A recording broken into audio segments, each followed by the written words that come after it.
Muy buenas tardes, bienvenidos una vez más a la UNAM Responde. Comenzamos esta semana hablando de los cambios en el semáforo epidemiológico de riesgo que se implementó al principio de esta emergencia en nuestro país y que lo único que nos recuerda es que seguimos viviendo una emergencia, que debemos seguir atentos y principalmente que debemos seguirnos cuidando ante este virus del SARS-CoV-2 y la enfermedad de COVID-19. Sobre este tema, la Secretaría de Salud dio a conocer que a partir de este lunes 21 de junio y por lo menos hasta el próximo 4 de julio, la Ciudad de México permanece en semáforo o en color amarillo, esto ante un aumento ligero en el número de contagios por COVID-19, pero esta es una situación que se replica en otras entidades como son Sonora, Chihuahua, Sinaloa, Nuevo León, Colima, Veracruz y Campeche, lo que nos recuerda una vez más que debemos seguir actuando responsablemente y principalmente informarnos de fuentes científicas, de fuentes confiables para actuar de esta manera responsablemente en beneficio de nosotros y de todos aquellos que están a nuestro alrededor. Y comenzamos esta semana con la voz del doctor Carlos Rosales, quien nos habla, por ejemplo, de cuál es la efectividad de las vacunas con respecto a las variaciones que se van dando a conocer en distintas partes del mundo. Buenas tardes, doctor. Buenas tardes, Rosa. Qué bueno que está con nosotros en la UNAM Responde. Nuestro público pregunta insistentemente, ¿es verdad que las vacunas no sirven contra las variantes del virus? Bueno, recordemos que las variantes del virus son virus que tienen mutaciones y son ligeramente diferentes al original. Las variantes que se han reportado y que son de preocupación han aparecido en el Reino Unido, en Sudáfrica, en Brasil. Todas ellas tienen mutaciones en la proteína S, que es la que se usa para infectar a las células. Una variante de alta preocupación es la B1617, que apareció recientemente en la India. Todas ellas tienen en común que son más infectivas que el virus original. No son las únicas, está la variante 525 que apareció en el Reino Unido, la 526 en Estados Unidos y la P3 en Filipinas. ¿Cómo funcionan las vacunas contra ellas? Bueno, hay pocos estudios, pero se ha reportado que la vacuna de AstraZeneca protege 75% contra la variante del Reino Unido y solo 10% contra la de Sudáfrica. Esto es lo que generó la preocupación. Estudios más recientes han mostrado que la vacuna, por ejemplo, de Novavax, protege 86% contra la variante del Reino Unido y 50% contra la de Sudáfrica.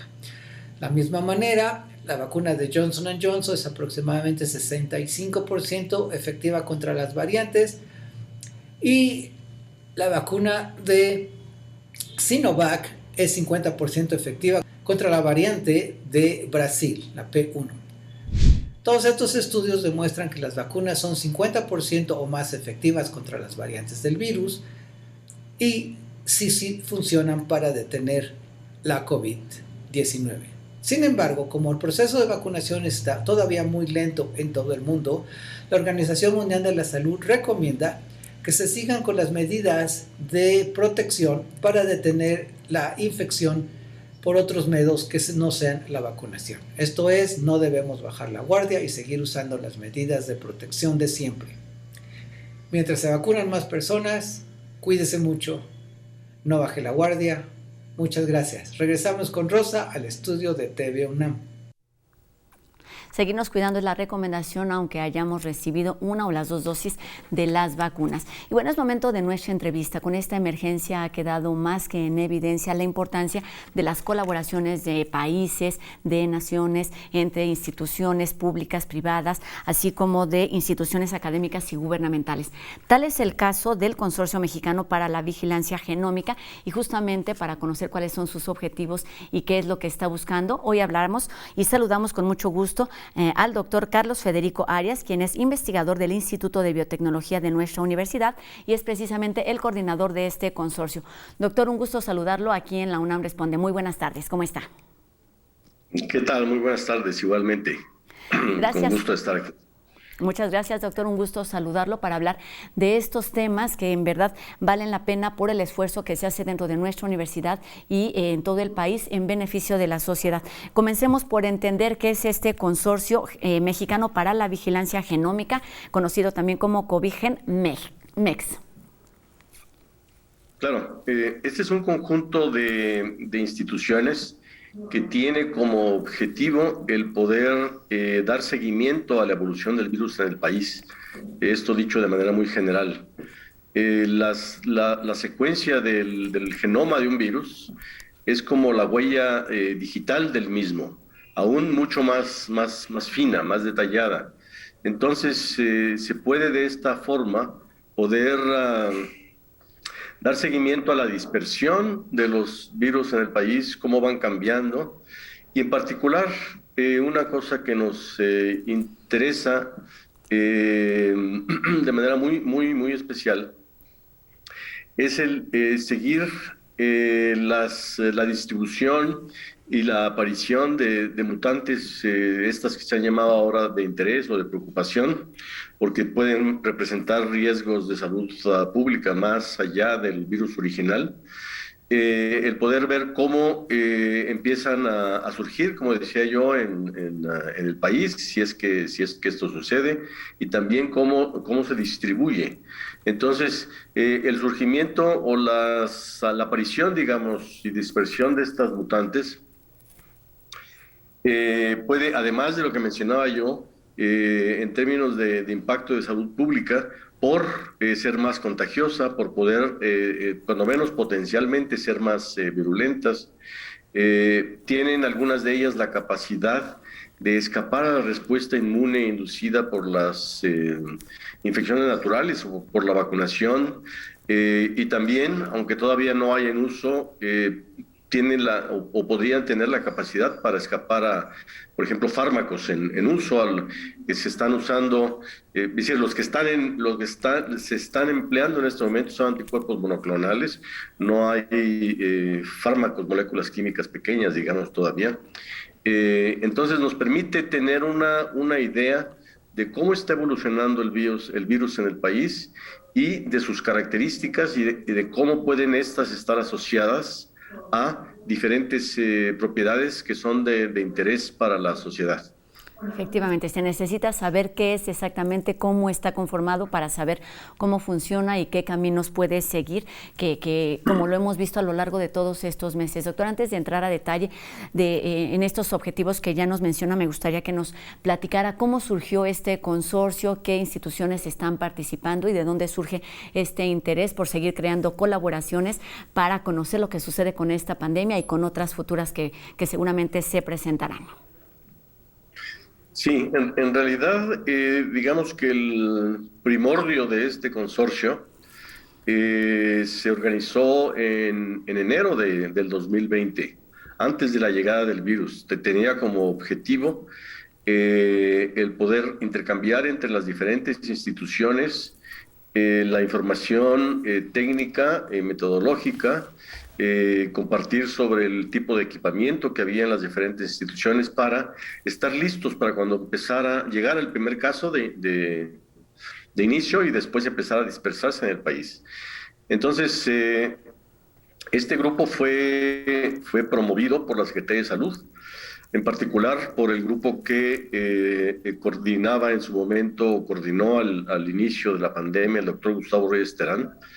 Y a partir de ahí, desde el 1 de febrero, digamos, o el 27 de febrero que llegó el primer virus a México que se detectó, hemos estado involucrados en la secuenciación del genoma de los virus que hay en México. Durante todo 2020 fue con preguntas muy específicas acerca de si había asociación, por ejemplo, entre los virus que circulaban y la severidad de la infección, de dónde venían los virus.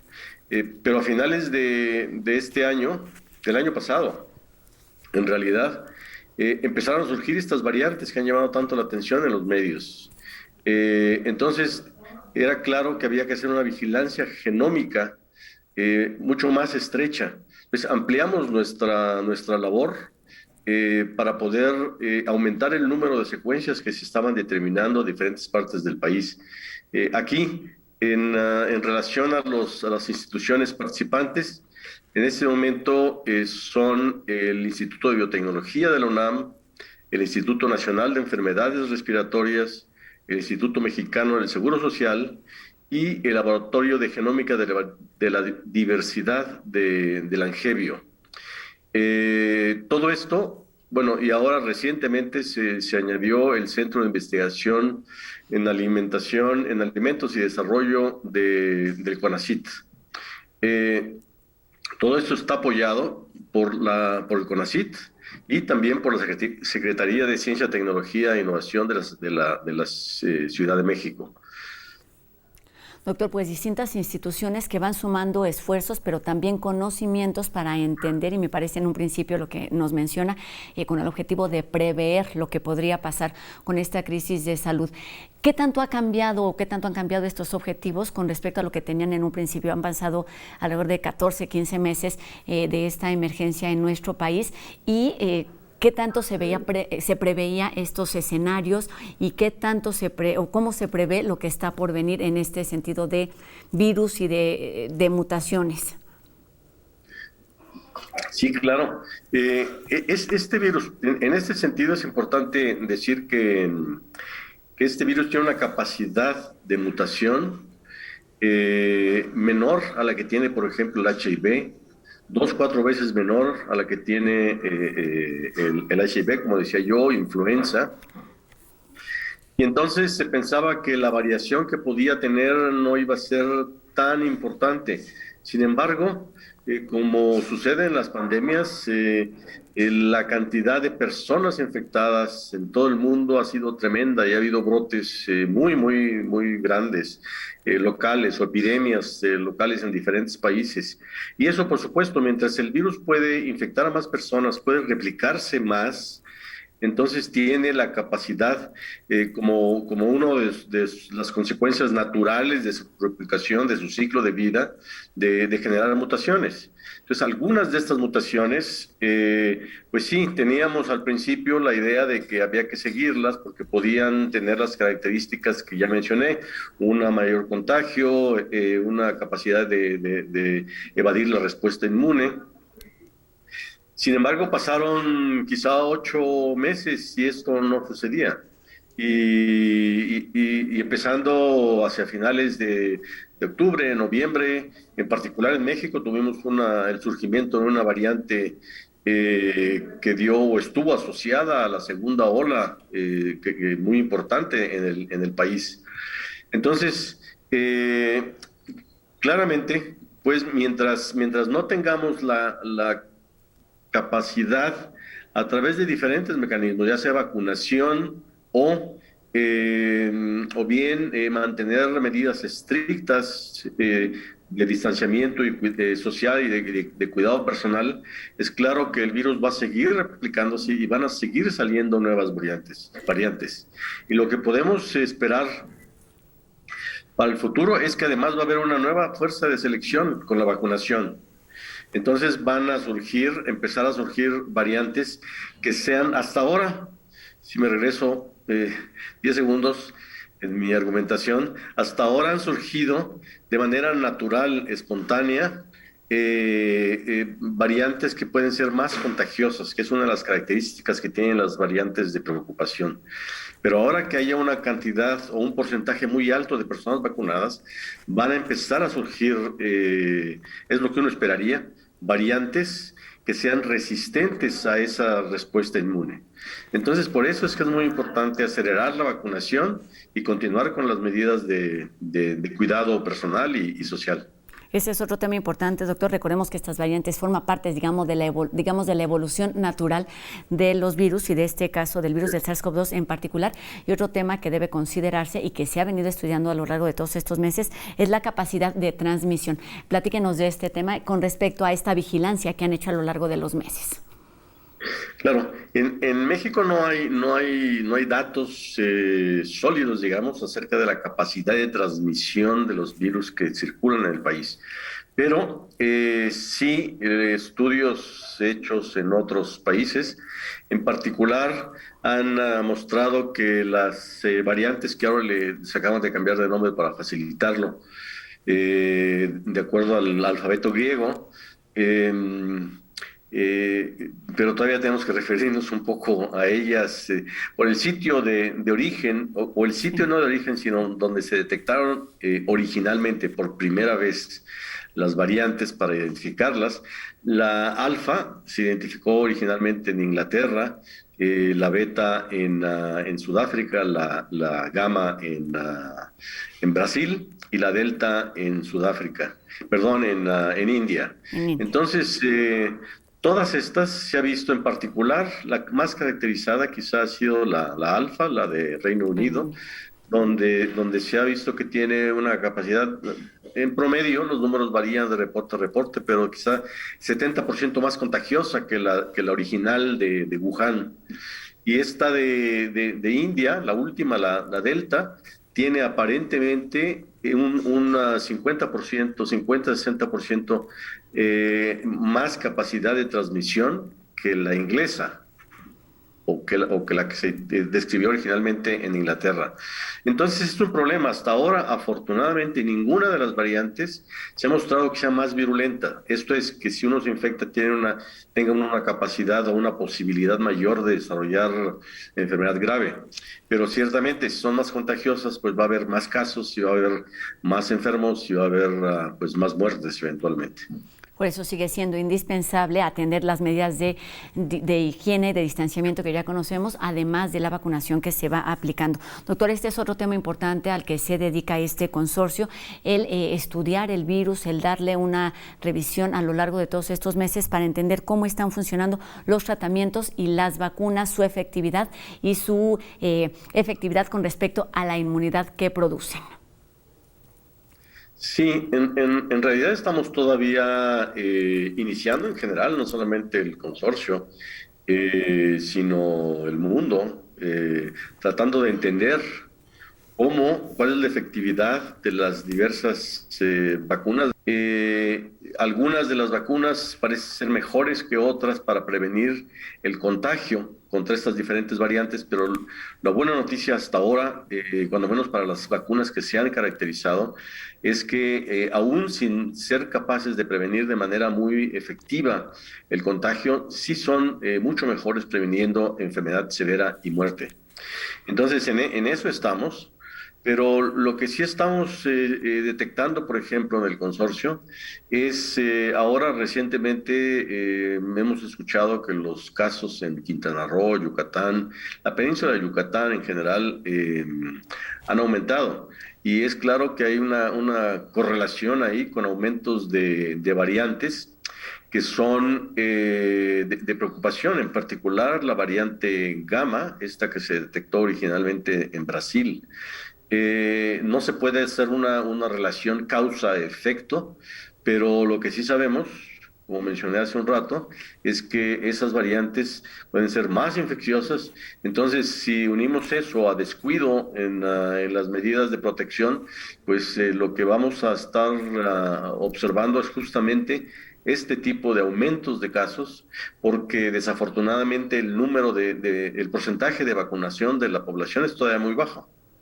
Exactamente, doctor. Nos queda poco tiempo para terminar la entrevista y me gustaría que nos hablara justamente de qué se hace con toda esta información, con este conocimiento que ustedes van generando y acumulando a partir de los aportes de las distintas instituciones que participan en el consorcio. ¿Dónde está disponible esta información? ¿Para qué se utiliza? ¿Quiénes pueden consultarla?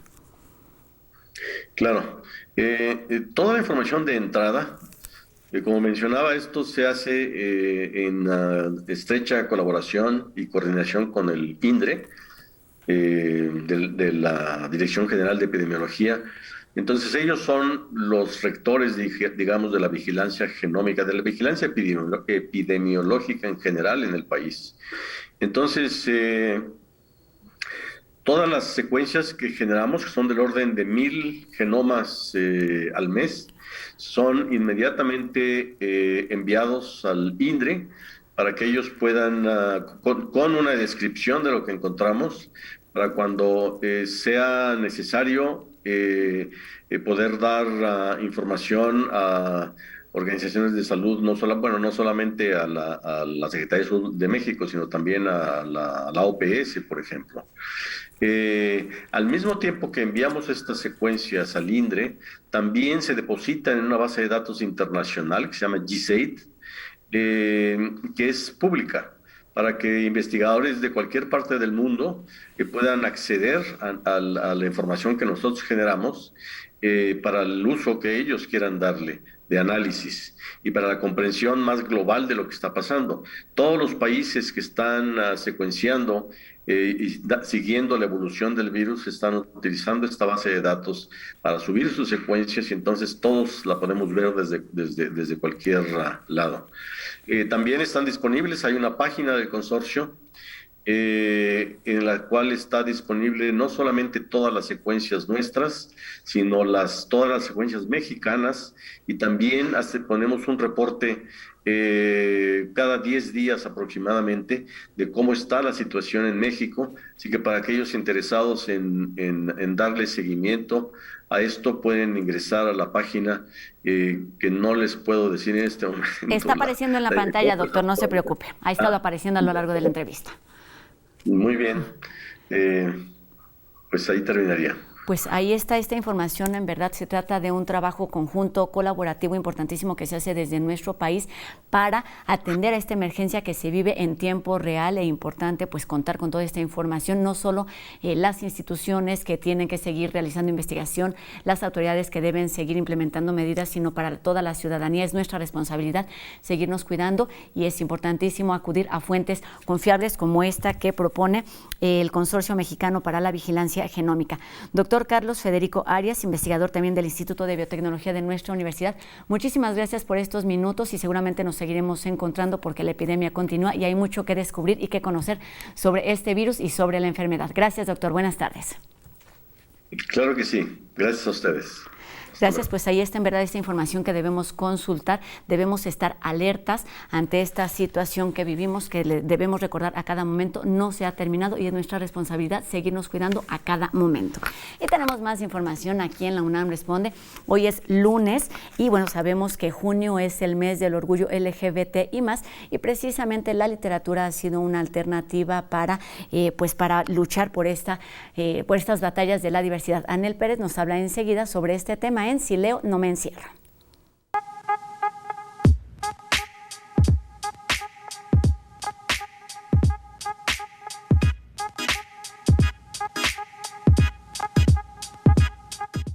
Hola, gracias por darle clic a este espacio para la literatura y el fomento a la lectura. Junio es el mes del orgullo LGBT+.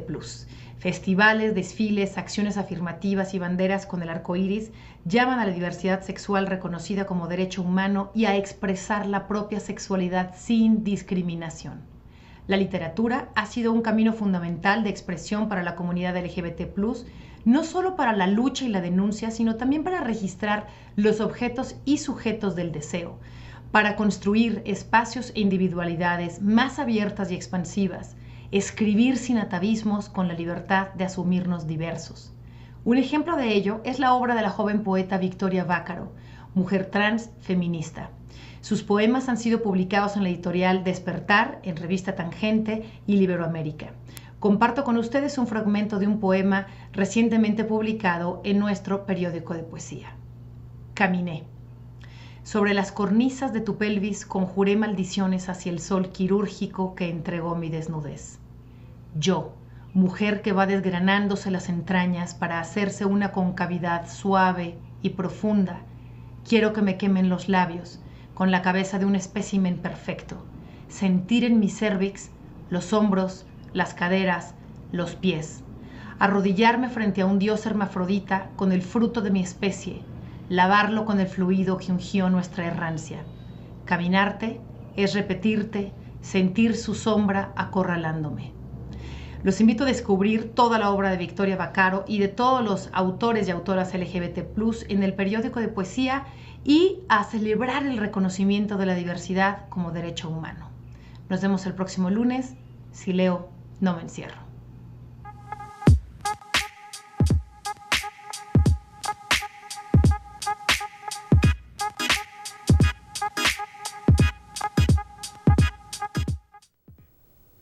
Ahí están estas opciones para conocer y para reconocer estas luchas que se dan desde hace ya varios años. Y con esto terminamos un programa más de la UNAM Responde. Apenas el lunes, tenemos muchos días por delante para seguir haciendo juntos este programa. Tenemos abiertas nuestras vías de comunicación.